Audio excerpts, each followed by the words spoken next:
us as we go on. I got the honor of starting. I stand here in awe of God's love, in awe of the orchestration of our lives that has brought us to this point, in awe of your unconditional love for me, in awe that I could feel this kind of love in my lifetime. Growing up, I often dreamed of what the man I would marry would be like, who he would be, and what his life was like. I had a pretty good idea of what I wanted in the man I would spend my life with, and that idea grew bigger and bigger with passing years.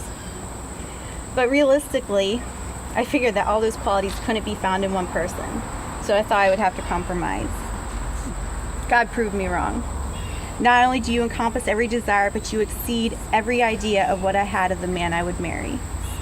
You are my perfectly imperfect match, a man not afraid to be who God has called him to be. We both have had pretty epic lives as single people, filled with service, people, and experiences. Lives that made an impact as we were. So going into this marriage, although we become one, I don't view you as a better half, but as a completing whole. Another whole person who complements who I am and will help drive my passions, dreams, and love for God to a totally different level. You have motivated me to be more sensitive, decisive, strong, and open-minded. And together as a team, I know we will be that and much more. You lift me up when I am down. You're always an optimist when I am being too much of a realist. You bring balance to my highs and lows in a way no one has ever done. Being on a team with you means there will be crazy highs, deep lows, and interesting plateaus. But with my best friend in front of me, I know we can do it all. Loving you wasn't a choice, a quiet step into an ocean whose waves I embraced long before I could ever share what you even meant to me. You walked into my life at one of its darkest and scariest moments and have been a continual pillar of strength from that day forward. Your friendship, vulnerability, prayers, and corny sense of humor started a journey I pray never ends.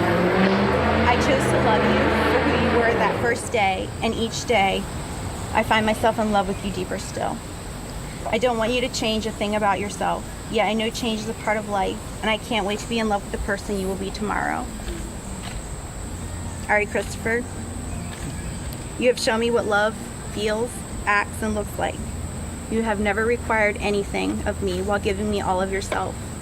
I gave you my heart and made the commitment to spend my life with you a long time ago. But today, this is my solemn vow to you, my love. To respect and cherish you.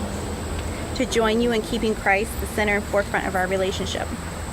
To always be your biggest supporter and ally. To pursue dreams and God's calling on our lives with you. To pray with you. To forgive and be patient. To care for you and always worry about you. To be honest and faithful, and to love you unconditionally until the end of our time on this earth.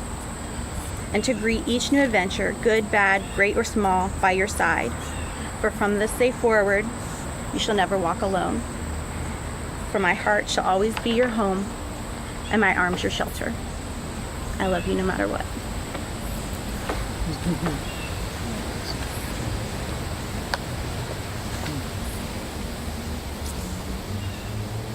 Jocelyn.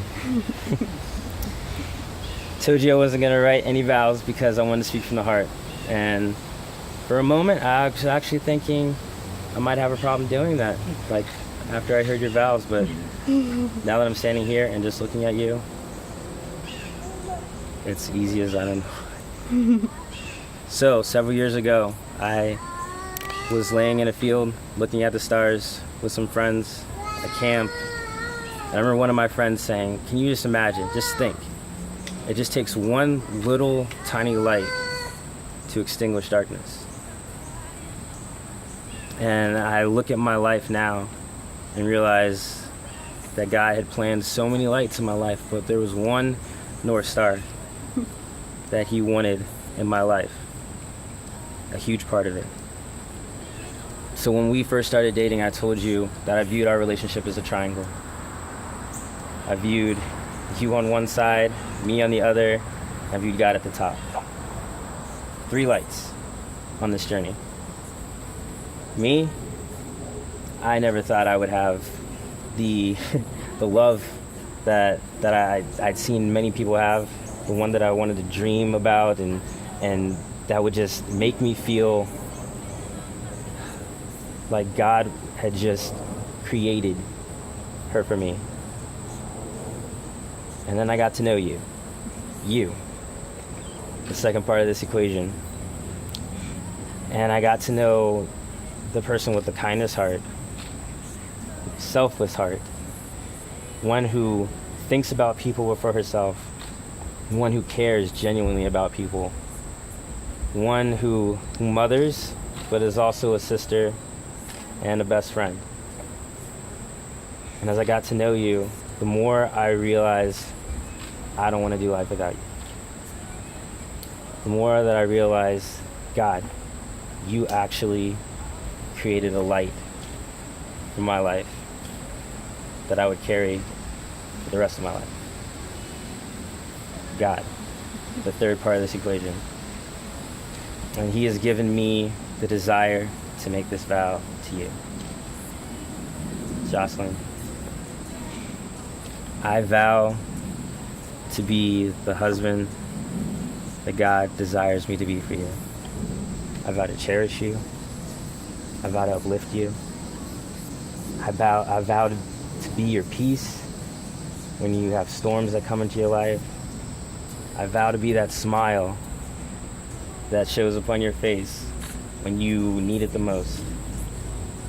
I vow to be that shoulder, strike that. I vow to be the loving arms that surround you when you feel like crying. I vow to always strive to lead you closer to God, knowing that as I'm going up that path, that side of the triangle, the closer we get to God, the closer we get to each other. I vow to love you. I vow to love you as Christ loves the church. I vow to love you no matter what.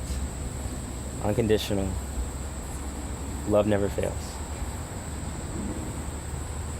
So my vow to you is this. I told you before, and I told your parents too. I don't need you. I want you. I choose you. I love you with all of my heart, forevermore.